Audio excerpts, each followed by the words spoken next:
Assalamualaikum warahmatullahi wabarakatuh. Alhamdulillah, alhamdulillah, wassalatu wassalamu ala rasulillah, amma ba'd. Alhamdulillah, senang sekali bisa bertemu kembali di audio Magnet Rezeki. Bagaimana kabarnya Bapak Ibu semua? Semoga Anda selalu berada dalam keadaan yang terbaik, yang dicintai oleh Allah Subhanahu wa Ta'ala. Rezeki Anda makin berlimpah dan makin mendekatkan diri kita kepada kejayaan, kemuliaan, dan keagungan yang dijanjikan oleh Allah Subhanahu wa Ta'ala. Baik Bapak Ibu, dalam kesempatan kali ini saya ingin menyampaikan materi tentang properti, ya. Jadi berbeda dengan audio-audio sebelumnya yang berbicara tentang value Magnet Rezeki. Dalam audio yang berikutnya ini, ya, dan dalam beberapa audio ke depan, saya ingin menyampaikan tentang properti, ya. Karena ini banyak yang sekali bertanya kepada saya, Pak Nas, materi propertinya kapan dibahas gitu ya. Kemudian ada juga yang bertanya tentang kapan mengadakan training properti, ya.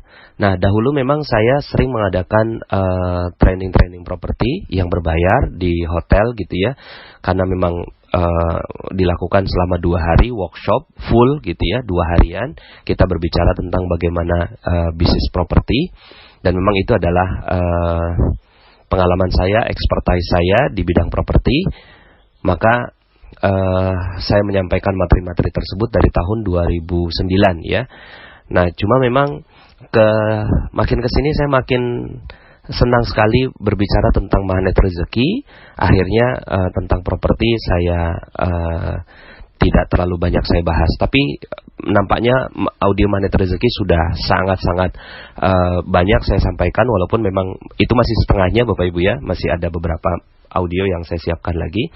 Nah, tapi dalam kesempatan kali ini, tadinya saya ingin mengadakan training properti lagi ya, tapi kayaknya saya kok ya sudah apa bahasanya ya, sudah jatuh cinta dengan audio di Telegram gitu ya, sehingga akhirnya coba deh saya bahas dulu backbone-nya atau tulang punggungnya di audio ya. Nanti kalau seandainya memang ternyata dibutuhkan adanya training properti, ya training properti yang syariah begitu ya, maka insya Allah kita coba adakan ya. Tapi mudah-mudahan dengan audio yang saya sampaikan ini bisa lebih sedikit banyak Anda mendapatkan gambaran tentang bagaimana bisnis properti dan Anda bisa melakukannya. Oke. Saya mulai ya Bapak Ibu ya. Ini akan ada beberapa audio ya, dan ini bersambung ya. Nah, pada kesempatan kali ini saya ingin menyampaikan tentang jejak-jejak properti sahabat Nabi. Tapi sebelum saya menyampaikan audio ini ya, judul jejak properti sahabat Nabi, saya ingin bercerita tentang seorang yang bisa berjalan di atas air ya. Jadi ini ada 2 orang Bapak Ibu ya, si A dan si B. Wah, kayaknya keren banget gitu ya, mereka bisa jalan di atas air. Lalu kemudian ketika sebuah acara reuni ya, ketemu dengan si C. Ya, si C udah dapat kabarnya. Kabarnya kamu tuh bisa jalan di atas air ya, kata si C gitu ya. Kemudian ya gitu deh, kata si A dan si B gitu ya. Tolong dong ajarin saya ya. Ya, kalau mau diajarin kita langsung praktek aja gitu kan. Kita biasanya ada di villa gitu ya, di villa di atas gunung gitu ya. Mereka biasa mancing. Akhirnya ikutlah si C ini. Nah, kemudian akhirnya mereka pergi mancing di sebuah telaga. Tapi mereka tidak mau mancing di pinggir ya, supaya dapat ikan yang besar. Sehingga jadi mereka mancingnya di tengah ya. Kemudian akhirnya mereka naik perahu ke tengah, si A, si B, dan si C ini. Nah, kemudian mereka mancing, asik mancing. Sampai kemudian kata si A, aduh aku lapar nih, kata si A gitu ya. Kemudian kata si B, aduh pura-pura, wong kamu bisa jalan di atas air kok gitu ya. Oke, tenang aja ya. Akhirnya si A turun dari perahunya, lalu kemudian dia lari di atas air gitu kan, ting ting ting ting ya. Lalu kemudian dia makan di gubuknya gitu ya. Kata si C, wah benar gitu ya, ternyata si A bisa jalan di atas air gitu ya. Lalu kemudian ditungguin balik, nah si A balik, ting ting ting ting ya, jalan di atas air ya. Wah keren banget, kata si C. Nah kemudian giliran si B, aduh aku lapar nih ya. Kemudian kata si A, aduh pura-pura wong kamu bisa jalan di atas air kok gitu ya. Kemudian tenang gitu ya, si B akhirnya turun dari kapal, dan ternyata benar si B juga bisa jalan di atas air. Ding ding ding ding gitu ya. Kemudian ke gubuknya makan, habis balik dia habis selesai makan dia balik lagi. Ding ding ding ding. Wah, kata si C, benar kalian bisa jalan di atas air gitu ya. Nah, kemudian giliran si C yang lapar, aduh aku lapar juga nih gitu ya. Nah, belum sempat si A si B mau ngomong ngasih tahu, kata si C, tenang, aku kan sudah lihat kalian gitu ya. Aku sudah lihat kalian bisa jalan di atas air, maka aku juga bisa gitu ya. Akhirnya dia turun dari perahu tersebut ya, turun dari perahu dan jebur gitu ya.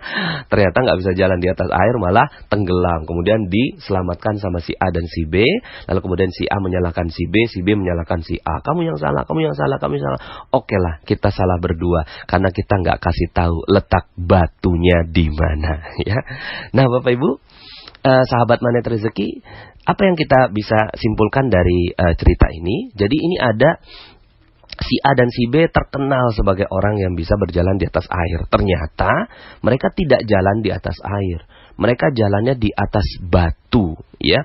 Mereka jalan di atas batu yang ya tertutup air. Mungkin kurang lebihnya 10 cm lah kali ya di bawah permukaan air, ya, sehingga akhirnya mereka berjalan karena tahu letak batunya di mana.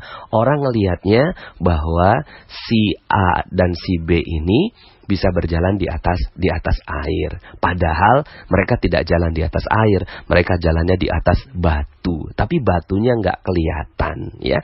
Nah, sahabat Magnet Rezeki, begitu juga dengan ilmu properti, ya.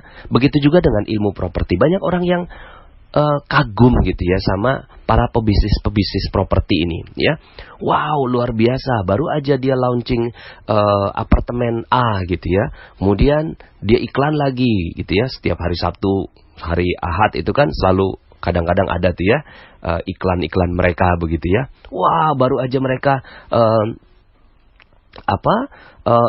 launching satu produk, sudah launching yang berikutnya dan seterusnya. Lalu kemudian kita melihat mereka seperti orang yang terperangah gitu. Wow, mereka hebat ya, mereka luar biasa ya gitu ya. Mereka bisa jalan di atas air ya gitu ya. Sebenarnya enggak, Bapak Ibu ya. Orang-orang yang sukses di bisnis properti sebenarnya mereka enggak jago-jago amat gitu, Bapak Ibu ya. Mereka bukannya wah yang keren sekali gitu ya. Enggak. Tapi karena mereka tahu letak batunya. Ya, letak apa? Batunya, ya. Batu di sini adalah rahasia ilmu itu, Bapak Ibu, ya. Ketika si pebisnis properti ini mampu menjalaninya, gitu kan, di atas batu, dan batunya mungkin kecil, Bapak Ibu, ya. Tapi kelihatan sama mereka, gitu ya. Tapi bagi orang yang nggak kelihatan, betapa banyak orang yang, wah, keren ya, dia bisa bisnis properti. Nah, saya juga bisa. Akhirnya nyemplung di bisnis properti. Apa yang terjadi? Nyebur, Bapak Ibu, ya. Kenapa? Karena dia pikir bisnis properti itu adalah jalan di atas air. Bukan. Bisnis properti itu jalan di atas batu. Maka Anda harus lihat batunya, ya. Nah, maka dalam beberapa audio ke depan saya ingin menggambarkan kepada Anda batunya, ya. Jadi dalam training-training yang saya adakan, yang saya tunjukkan adalah batu itu, Bapak Ibu. Sehingga akhirnya bagi orang-orang yang mau bisnis properti itu jadi jelas, clear. Oh, itu tuh batunya, ya. Sehingga akhirnya mereka bisa jalan melalui batu tersebut, ya. Dan akhirnya mereka bisa sukses. Nah, mudah-mudahan dengan audio Magnet Rezeki yang temanya tentang properti ini, saya bisa sedikit banyak menggambarkan batu ini, Bapak Ibu, ya. Nah, tapi sebelum saya menjelaskan batu itu, saya ingin jelaskan tentang bagaimana para sahabat Nabi itu mereka memiliki pengetahuan tentang batu ini, Bapak Ibu, ya. Jadi kalau kita bicara tentang data, ya, kita bicara tentang data Umar bin Khattab radhiyallahu an, ya. Selain pastinya, ya, beliau memiliki menjalankan semua yang kita bahas di Magnet Rezeki dengan level yang sangat-sangat tinggi, Bapak Ibu, ya. Ya, makanya yang namanya kekayaan itu rumusnya adalah, nah ini bicara rumus kekayaan dulu deh, Bapak Ibu, ya. Rumus kekayaan adalah rumusnya, ya, Anda boleh catat ini, W sama dengan V dikali L, ya. W sama dengan V dikali L, ya. W ini wealth. wealth ini kekayaan, ya, sama dengan value, ya, V itu value, ya, nilai, value dikali leverage. Leverage ini daya ungkit, ya. Nah, ini adalah teori kekayaan yang diamini oleh semua pembicara-pembicara internasional, ya. Anthony Robbins pakai ini, ya, kemudian Robert T. Kiyosaki pakai ini, ya, kemudian juga di Indonesia Tung Desem Waringin juga pakai ini, Bapak Ibu, ya. Jadi W sama dengan value dikali L. W sama dengan wealth, kekayaan, sama dengan value, nilai dikali daya ungkit, ya. Jadi value itu apa? Value itu adalah kalau menurut Tung Desem, ya, value ini adalah daya tambah, nilai tambah, added value yang kita bisa berikan kepada orang lain, ya. Nah, dalam kapasitasnya sebagai magnet rezeki, kita berbicara tentang value. Apa itu value kita sebagai umat Islam, ya, yang memiliki ilmu rezeki? Ya, ilmu rezeki itu value-nya adalah magnet rezeki. Ketika kita mampu menjalankan ilmu-ilmu magnet rezeki ini dengan baik, ya, maka insya Allah keajaiban-keajaiban akan datang kepada diri kita. Nah, tapi value ini tidak cukup. Dia harus dikalikan. Dikalikan dengan apa? Dikalikan dengan leverage. Leverage ini apa? Daya ungkit, ya. Bayangkan kalau seandainya Bill Gates tuh punya value. Value-nya kuat sekali, Bapak Ibu, yaitu dia punya Windows, ya, kemudian PowerPoint, Excel, kemudian Word, ya, kemudian berbagai macam software yang dimiliki oleh si Bill Gates. Lalu ini kan value, Bapak Ibu. Nah, bayangkan kalau seandainya Bill Gates ini jualannya, cara jualannya ya adalah dia keliling-keliling kampung, Bapak Ibu, ya, keliling-keliling kampung, ya, Word, Excel, PowerPoint, ya, Windows, sayang anak, bolak-balik keliling-keliling kampung gitu, Bapak Ibu, ya. Kira-kira bisa nggak Bill Gates jadi sekaya sekarang, Bapak Ibu? Tidak bisa, ya, tidak bisa. Sekuat apapun value yang dimiliki oleh si Bill Gates ini, ya, sekuat apapun value yang dimiliki oleh Bill Gates, ketika dia cara jualannya adalah cara jualan yang sangat-sangat konvensional, tidak menggunakan leverage, tidak menggunakan daya ungkit, maka dia hanya akan menjadi seperti orang yang biasa saja. Nah, tapi cerdasnya Bill Gates ini adalah dia tidak menjualnya ke, ya, keliling kampung, Bapak Ibu. Dia menjual ke IBM, Sony, Toshiba, ya. Walaupun dia nggak punya laptop, dia nggak punya hardware seperti komputer, tapi dia memiliki dan menguasai semua softwarenya, Bapak Ibu. Sehingga dahulu, ya, kalau sekarang kan sudah ada yang lainnya, sudah ada Android, sudah ada Mac gitu, ya. Kalau dulu, ya, Bill Gates menguasai hampir semua operating system yang ada di seluruh dunia. Kenapa? Karena dia pakai leverage. Leveragingnya apa? Leveragingnya adalah dia menggunakan alat-alat pengungkit, ya, value-nya, ya. Nah, begitu juga dengan kita, ya. Kalau seandainya kita value-nya apa? Value-nya adalah kejujuran, magnet rezeki. Lalu kemudian kita leveraging. Pakai leveragingnya apa? Leveragingnya kita kerja di kantor. Ya bagus, ya. Keajaiban akan terjadi, insya Allah gaji kita akan naik dan seterusnya. Tapi ya tok segitu-gitunya. Kenapa? Karena kita tidak mengalihkannya dengan leverage, ya. Kita dikali magnet rezeki, value-nya, dikali dengan perusahaan. Satu perusahaan. Apa yang terjadi? Ya cuma segitu-gitunya. Tapi kalau seandainya Anda, ya, setelah memahami materi tentang leveraging ini, Bapak Ibu, ya, kan kemarin leverage rezeki itu kaitannya dengan para ulama dan seterusnya. Nah, sekarang kita bicara tentang leverage yang lainnya, yaitu alat-alat dunia, ya, alat-alat dunia. Dikalikan gitu, ya, dikalikan dengan nah, kita lihat betapa ternyata para sahabat Nabi itu mengalihkan value mereka dengan properti, ya. Mereka mengkalikan diri mereka dengan properti. Value-nya sudah kuat sekali. Value-nya namanya magnet rezeki, ya. Oh enggak sih, magnet rezeki kan baru kita branding yang kita buat, ya Bapak Ibu, ya. Sebenarnya value mereka adalah Islam yang dekat sekali dengan Rasulullah Sallallahu Alaihi Wasallam. Mereka kuat dengan value itu, lalu kemudian diberikan ilham oleh Allah untuk menguasai properti. Sehingga akhirnya, ya, datanya Umar bin Khattab radhiyallahu an itu mewariskan 70.000 ladang pertanian, ya. Ya, ladang pertanian ini kan properti. Dalam bukunya Dr. Jaribah di dalam buku berjudul Fikih Ekonomi Umar bin Khattab radhiyallahu an, itu adalah sebuah buku dengan buku karya tesis doktoral, ya, dengan predikat summa cum laude di Universitas Ummul Qura Mekah, Bapak Ibu. Karyanya Dr. Jaribah, ya. Itu buku dahsyat sekali, Bapak Ibu. Menjelaskan tentang bagaimana Umar bin Khattab radhiyallahu an itu memiliki 70.000 ladang pertanian.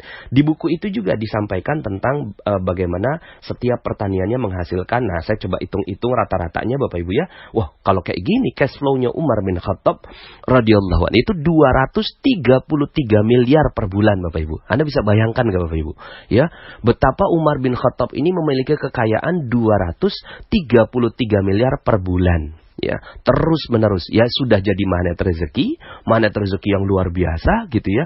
Nilai Islamnya kuat, Allah buka semua rezeki kepada Umar bin Khattab, tidak ada lagi perisai rezekinya, ya. Lalu kemudian beliau leverage dengan properti. Sehingga akhirnya apa yang terjadi? Yang terjadi adalah Umar bin Khattab memiliki kekayaan, penghasilan per bulannya 233 miliar per bulan, Bapak Ibu. Ternyata bukan hanya Umar bin Khattab radhiyallahu an saja yang memiliki kekayaan segitu besar, ya. Utsman bin Affan radhiyallahu an itu mewariskan properti sepanjang wilayah Aris dan Khaybar. Itu luas sekali, Bapak Ibu. Dan itu adalah propertinya milik Utsman bin Affan, ya. Dan bahkan sampai sekarang propertinya Utsman masih ada. Sudah 1400 tahun yang lalu propertinya Utsman masih ada. Namanya sumur Bi'r Utsman, ya, yaitu sumurnya Utsman bin Affan radhiyallahu an yang dibeli dari seorang Yahudi, ya, seorang Yahudi yang waktu itu sumurnya nggak pernah kering, ya, lalu kemudian sama Utsman mau dibeli tapi nggak dikasih, disewa, gitu kan, akhirnya disewa, lalu kemudian akhirnya dibeli oleh Utsman bin Affan radhiyallahu an. Dan seluruhnya diwakafkan untuk umat Islam. Akhirnya properti ini diberikan kepada kemaslahatan umat pada saat itu. Akhirnya silakan diambil oleh siapa saja. Sampai sekarang, ya, sumurnya Utsman bin Affan radhiyallahu an itu masih ada, Bapak Ibu. Jadi bayangkan, ya, kalau seandainya Utsman bin Affan hartanya itu tidak diletakkan ke properti, ya, hartanya tidak diletakkan ke properti, maka apa yang terjadi kira-kira, ya? Kita tidak bisa lagi melihat hartanya Utsman bin Affan radhiyallahu an. Bahkan, ya, dalam kabar yang saya baca gitu, Bapak Ibu, Utsman bin Affan memiliki rekening, ya, atas nama dirinya di sebuah bank di Saudi Arabia, ya. Bayangkan, Bapak Ibu, orangnya sudah nggak ada, rekeningnya masih hidup, Bapak Ibu. Sementara kita orangnya masih ada, rekeningnya udah mati, Bapak Ibu, ya. Bercanda ya, Bapak Ibu, ya. Jadi Utsman bin Affan sudah nggak ada, orangnya sudah wafat, orangnya sudah diangkat oleh Allah, udah syahid, Bapak Ibu, ya. Tapi rekeningnya masih hidup. Kenapa begitu? Karena beliau, ya, mengunci, ya, hartanya itu dengan properti, ya, mengunci hartanya dengan properti. Nah, ini yang namanya value dikali leverage. Nah, leverage di sini adalah properti. Leverage banyak sekali, ya, Bapak Ibu, ya. Cuma di sini dalam hal ini saya mengkhususkan atau berbicara tentang properti, ya. Bukan hanya Utsman bin Affan radhiyallahu an, ya, tapi Abdurrahman bin Auf. Abdurrahman bin Auf ini kekayaannya, Bapak Ibu, melebihi seluruh kekayaan sahabat, ya. Saking kayanya, Bapak Ibu, ya. Beliau sudah memiliki keajaiban dari Allah Subhanahu wa taala ketika beliau melihat ada sebuah batu, kemudian batunya dibuka, Bapak Ibu, di bawahnya emas, Bapak Ibu, ya. Luar biasa, gitu, ya. Anda juga bisa begitu, insya Allah, ya. Insya Allah, saya yakin, ya, Bapak Ibu, ketika Anda pegang sebuah batu, ya, lalu kemudian di bawahnya insya Allah akan ada emasnya, Bapak Ibu, ya. Gimana caranya ada emasnya, ya? Ya, ini yang dilakukan oleh Abdurrahman bin Auf, ya. Beliau ketika datang ke Madinah. Ketika beliau datang ke Madinah, kemudian dipersaudarakan dengan seorang sahabat, ya. Kemudian sahabat ini mengatakan kepada Abdurrahman, "Ya Abdurrahman bin Auf radhiyallahu an, ini aku punya harta, silakan, ya, pilih yang mana kamu suka, ya, ambil setengahnya buat kamu." Gitu, Bapak Ibu. Ya, dulu itu, ya, persahabatan mereka sampai ngasih harta, Bapak Ibu, ya. Lalu kemudian, Ya Umar, ya Abdurrahman, aku juga punya 2 istri. Ya, silahkan kamu pilih mana satu yang kamu suka. Nanti aku ceraikan, aku nikahkan sama kamu. Sampai begitunya Bapak Ibu ya. Ya, tapi saya nggak bahas tentang sedekah istri ini ya, gitu ya. Saya bicaranya tentang propertinya. Tapi apa yang dikatakan oleh Abdurrahman bin Auf? Tidak usah ya. Tunjukkan saya saja di mana letak pasar. Ya. Luar biasa Bapak Ibu ya. Abdurrahman bin Auf ini adalah orang pendatang di Mekah. Pendatang di Mekah, kemudian berbisnis di Mekah, kaya raya ya. Lalu kemudian ketika masuk Islam ya, kemudian ingin berhijrah, seluruh rakyat Mekah nggak terima karena dia adalah pendatang. Tinggalkan semua hartamu, silahkan kamu pergi, tapi pakai ya baju yang ada dalam yang menempel di badanmu saja gitu. Akhirnya semua hartanya diletakkan di Mekah itu ya, kemudian beliau pergi dalam keadaan tidak memiliki harta Bapak Ibu ya, ke Madinah.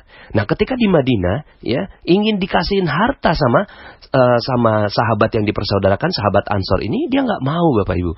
Tapi hanya dikatakan di mana letak pasar ya.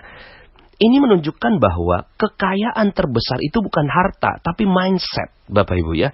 Kekayaan paling besar itu bukan harta, tapi mindset. Ketika beliau sudah mindset yang Islam, magnet rezeki Bapak Ibu. Seluruh keajaiban rezeki datang pada dirinya. Lalu kemudian dia memiliki leveraging, ya, leveraging aset. Bagaimana dia mampu mendaya ungkit asetnya. Dia cukup tahu saja di mana letak pasar, dan ternyata ketika dia ya melihat pasar dengan kekuatan ilmu propertinya, ya dia bangun pasar sampai akhirnya pasar Yahudi itu runtuh Bapak Ibu ya, sepi pembeli dan semuanya datang ke pasarnya Abdurrahman bin Auf ya. Nah maka ya mudah-mudahan ya, saya sedang membayangkan Bapak Ibu ya, 90.000 member magnet rezeki ini banyak sekali Bapak Ibu ya. Ini jadi kekuatan karena pada saat Rasulullah SAW membangun Madinah itu nggak segitu Bapak Ibu. Dalam sebuah riwayat itu cuma kurang dari 10.000 orang.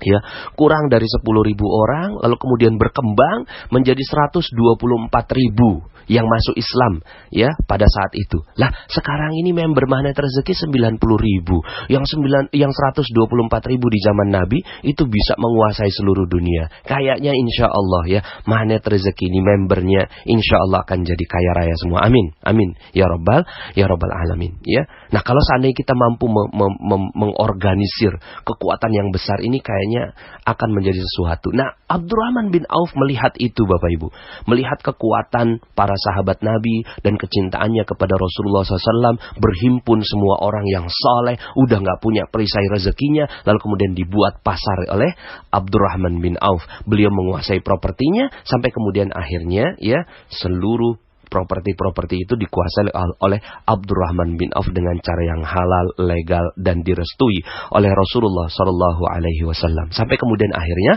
Abdurrahman bin Auf menjadi orang paling kaya Bapak Ibu di antara para sahabat. Nah, apa yang kita lihat di sini, beliau memiliki mindset properti Bapak Ibu ya. Mindsetnya mindset leveraging. Jadi setelah memiliki value yang tinggi terhadap rezeki, beliau meleverage dengan properti ya. Nah itu Abdurrahman bin Auf. Nah kemudian ketika Umar bin Khattab radhiyallahu an memerintah ya, beliau ngajarin properti Bapak Ibu ya. Jadi ketika beliau memerintah, lalu kemudian para sahabat itu datang kepada beliau minta nasihatnya ya. Ya Umar bin Khattab radhiyallahu an, aku nih punya harta banyak gitu ya. Aku nih punya harta banyak. Ya, ini karena ada seorang sahabat yang barusan dapat harta, lalu kemudian datang kepada Umar bin Khattab radhiyallahu anhu. Ya Umar, ini harta diapakan gitu ya. Coba kalau seandainya ada ulama-ulama ustadz kiai zaman sekarang, kira-kira diapain tuh Bapak Ibu hartanya? Wah, sini, sedekah gitu kan.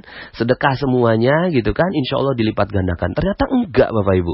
Umar bin Khattab radhiyallahu anhu tidak meminta harta itu disedekahkan. Tapi apa yang dikatakan oleh Umar bin Khattab radhiyallahu anhu, beliau memilih yang lebih besar daripada yaitu menginvestasikan uang itu. Di mana? Ini yang dikatakan Umar bin Khattab, letakkan di bawah tempat duduk istrimu. Itu kata Umar bin Khattab radhiyallahu an. Nah, sahabat ini tahu, dan ini ada di catatan kakinya di buku itu Bapak Ibu ya, di fikih ekonomi Umar itu, bahwa tempat duduk istri maksudnya adalah tanah Bapak Ibu ya, properti. ya, kan punya beberapa istri, ya, akhirnya satu dikasih istri yang ini, satu dikasih istri yang ini, satu dikasih istri yang ini, dia punya beberapa tanah, lalu kemudian tanahnya dikembangkan sama si istri tersebut, gitu ya, sehingga akhirnya ladang pertaniannya bisa menghasilkan pasif income, Bapak Ibu. Nah, jadi luar biasa, ya, mindsetnya Umar bin Khattab radhiyallahu anhu, letakkan di tempat duduk istri, artinya beli ke properti, ya. Jadi ada harta banyak, ya, beli ke properti, ya. Lalu bagaimana kalau seandainya hartanya cuma sedikit, gitu ya? Suatu ketika Umar bin Khattab bertemu dengan para guru-guru yang ada di Madinah, gitu ya. Guru-guru yang di Madinah jangan dibayangkan dengan guru TPA, Bapak Ibu, di Indonesia, ya. Guru-guru di Madinah itu dibayar oleh Umar bin Khattab itu, ya, senilai kurang lebih uang sekarang tuh 30 juta rupiah per bulan, Bapak Ibu, ya. Nah, harga ladang pertanian cuma 160 juta pada saat itu. Jadi mereka gajinya 30 juta, harga ladang pertaniannya 160 juta, katakanlah 200 juta. Mereka gaji 30 juta. Maka apa yang dikatakan Umar? Hei guru-guru, ya, jangan habiskan gajimu, belikan ladang pertanian. Gitu kata Umar bin Khattab, ya. Jadi enggak misalnya karyawan gitu ya, kemudian karyawan semua uangnya dihabiskan, enggak. Ayo belikan properti, ya, belikan properti, bagi sebagiannya, ya, investasi ke properti, ya. Itu yang dikatakan oleh Umar bin Khattab, jangan habiskan gajimu, belikan ladang pertanian. Kalau ladang pertanian 200 juta, gaji mereka 30 juta. Ya, katakanlah 10 juta disisihkan, 20 bulan sudah beli, ya, satu ladang pertanian hanya dalam 20 bulan. Bayangkan kalau seandainya gitu ya, ini dimobilisasi oleh Umar bin Khattab radhiyallahu an. Guru-guru gitu kan dikumpulkan beli properti, guru-guru dikumpulkan beli properti. Berapa banyak properti yang bisa dibeli, Bapak Ibu, ya. Nah, ini yang terjadi. Jangan habiskan gajimu, belikan ladang pertanian. Kemudian juga beliau ini, ya, Umar bin Khattab radhiyallahu an, pada saat sebelum zamannya Umar, ya, di zaman Rasulullah SAW dan di zamannya Abu Bakar, ketika beliau berperang, ya, ketika terjadi kemenangan, itu ada yang namanya harta ghanimah atau harta rampasan perang, ya. Jadi ada yang namanya harta rampasan perang. Di zamannya Rasulullah SAW dan Abu Bakar itu harta ghanimah dibagi habis, ya. 1/5-nya buat Rasulullah SAW, tapi 1/5 ini dibagikan lagi oleh Rasulullah kepada para fakir miskin, gitu ya. Ini yang terjadi pada Rasulullah SAW, ya. Nah, di zamannya Umar, gitu ya, itu harta ghanimah itu makin banyak, Bapak Ibu. Harta rampasan perang makin banyak, dan bentuknya bukan hanya lagi harta bergerak, tapi harta yang jadi aset. Ya, jadi aset. Jadi ketika misalnya beliau membebaskan Persia, Bapak Ibu, itu kan asetnya akhirnya satu kerajaan gitu ya, itu jadi miliknya Umar bin Khattab radhiyallahu an. Dahulu itu langsung dibagi habis. Ini dibagi kepada kepada mereka-mereka yang berperan atau ikut dalam peperangan gitu ya. Tapi di zamannya Umar bin Khattab, ya, itu tidak demikian, Bapak Ibu. Ini pinternya Umar bin Khattab radhiyallahu an, dan beliau berpikir tentang masa depan yang jauh. Ini harta tidak dibagikan kepada para mujahid, tapi harta ini, ya, itu dijadikan kas negara, masuk ke Baitul Mal. Lalu kemudian Baitul Mal ini, ya, disewakan kepada para masyarakat, ya. Pada masyarakat itu mereka panen. Ketika panen gitu kan, Baitul Mal yang membeli lagi gitu ya. Lalu kemudian dipotong harga uang sewa. Nah, uang sewanya inilah yang dibagikan kepada para mujahid itu, gitu ya.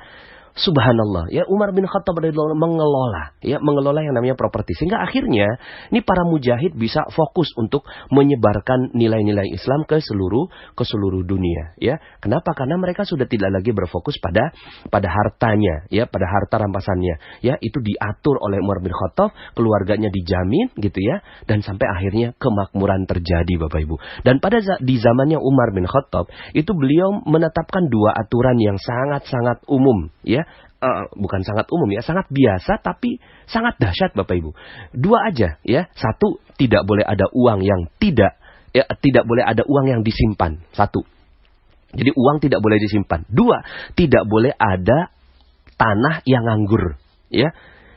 Jadi cuma dua ini Bapak Ibu kebijakannya Umar bin Khattab. Uang nggak boleh disimpan. Sehingga akhirnya uang itu dititip ke Baitul Mal. Gitu ya. Baitul Mal mengelolanya Bapak Ibu. Makanya lembaga ini, kekuatan lembaga ini luar biasa. Uang itu dikelola oleh Umar bin Khattab dengan amanah. Ya, Baitul Mal. Profesional sekali. Jadi Baitul Mal yang profesional ada di zamannya Umar bin Khattab radhiyallahu anhu. Kemudian ya, tanah kalau ada yang nganggur gitu ya. Jadi kan di sana nggak ada hak milik ya, adanya hak guna pakai gitu ya, hak guna pakai. Jadi dipakai sama rakyat ya, tapi tidak digunakan ya, tidak ditanami, tidak diproduktifkan, maka diambil lagi sama negara. Hak guna pakainya berakhir dalam kurang lebihnya 3 tahun. Jadi kalau 3 tahun dia nggak dipakai, diambil lagi sama negara, dikasih ke yang mampu untuk memproduktifkan. Bayangkan Bapak Ibu, tidak ada tanah yang nganggur, tidak ada uang yang nganggur. Apa yang terjadi? Yang terjadi adalah ekonomi bergerak dengan sangat-sangat luar biasa gitu ya.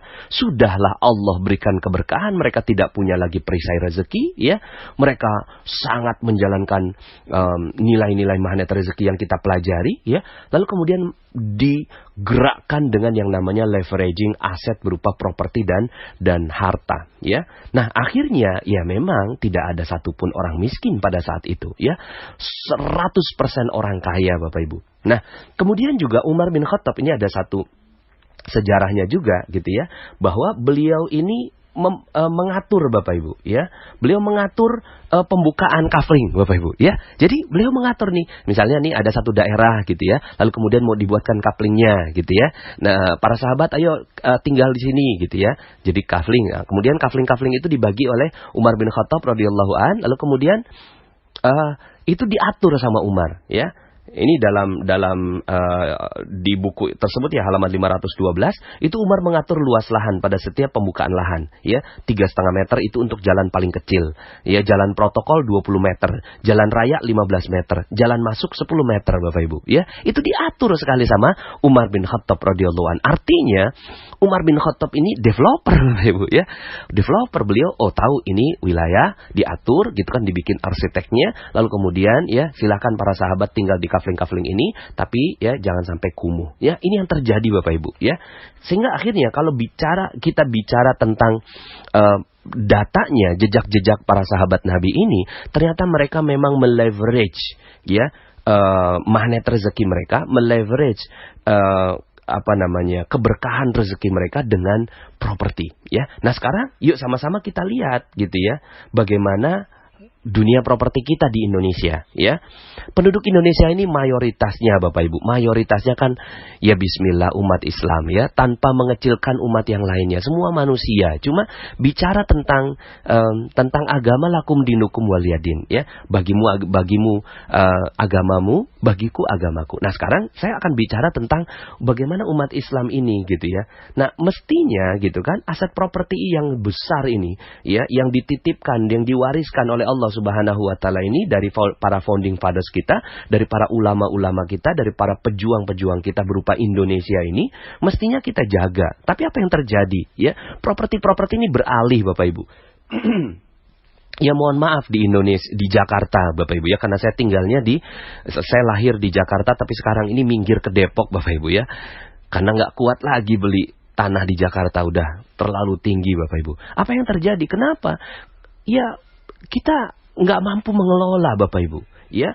Yang darinya kita memiliki aset, karena kita tidak mampu mengelolanya, tidak mampu mengelola aset, akhirnya dilepas Bapak Ibu. Dilepas sama siapa ya? Ini apalagi ya ada kajian tentang salah satu yang membuat dilepas karena ada pajak Bapak Ibu, ada pajak bumi dan bangunan ya. Harusnya pajak bumi dan bangunan ya mudah-mudahan bisa dihapus Bapak Ibu ya. Nggak boleh itu bumi dan bangunan itu dipajakin. Kalau bisa yang dipajakin itu bukan dari bumi dan bangunannya, yang dipajakin itu dari ya kalaupun seandainya pajak itu diperbolehkan ya, bukannya pajak tapi bagi hasil gitu ya, antara negara dengan masyarakat. Tapi itu oke lah, itu bahasan pajak, bahasan yang lain. Tapi saya ingin fokus di bahasan pajak bumi dan bangunan. Harga makin mahal, rakyat kita nggak mampu lagi mempertahankan, akhirnya dijual Bapak Ibu. Akhirnya ya kita nggak usah meratap dengan keadaan ini, kita harus melawannya dengan apa? Melawannya dengan berilmu dong gitu ya. Kita berilmu, dengan berilmu apa? Ilmu properti itu adalah beli. Ya, jadi ilmu properti adalah beli, ambil, kuasai. Itu ilmu properti, ya.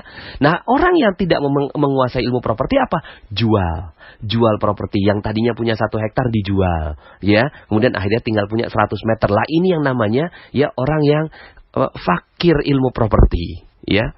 Orang yang harus kita tolong gitu ya. Yuk sama-sama bismillah, mudah-mudahan ya. Jadi yang namanya properti itu beli, ya. Jadi mentalnya tuh mental, ya, masih ingat materi rezeki gratis ya. Dia nggak mau gratisan Bapak Ibu, ya. Dia mentalnya adalah mental membeli. Mana yang bisa saya beli, gitu ya. Mana yang bisa saya beli. Nah, jadi mental membeli ini, ya. Pak Nas, saya nggak punya uang gitu kan untuk beli properti. Udah, jangan mikirin itu dulu. Sekarang materinya kan baru nomor 1 ya, properti. Yang penting Anda melek dulu tentang properti, ya. Jangan sampai akhirnya kita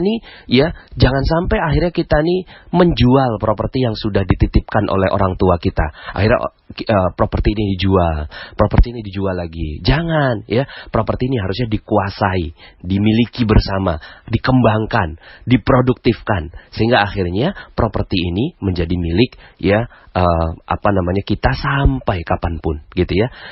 Anak-anak cucu kita akhirnya menikmati. Jangan sampai seperti sekarang kita terusir dari kota-kota besar di Indonesia, ya. Orang-orang Islam ini, ya, terusir dari kota-kota besar di Indonesia. Sekali lagi, saya tidak ingin menyalahkan orang non-muslim, tidak. Mereka tidak salah, yang salah kita. Kenapa? Karena kitanya nggak punya ilmu properti. Mereka punya ilmu properti, ya. Mereka tuh beli gitu. Nah, kitanya jual. Akhirnya apa yang terjadi, gitu ya? Legal kok Bapak Ibu, ya. Kata mereka legal kok, gitu ya. Akhirnya mereka mengusir kita dengan cara yang legal. Nah, kita melawannya dengan apa? Melawannya dengan ilmu, ya. Ilmunya apa? Ilmu, ya, ilmu properti, ya. Nah, kurang lebih itu dulu ya untuk materi pertama. Mudah-mudahan ini bisa kita lanjutkan dalam materi-materi yang berikutnya. Terima kasih ya.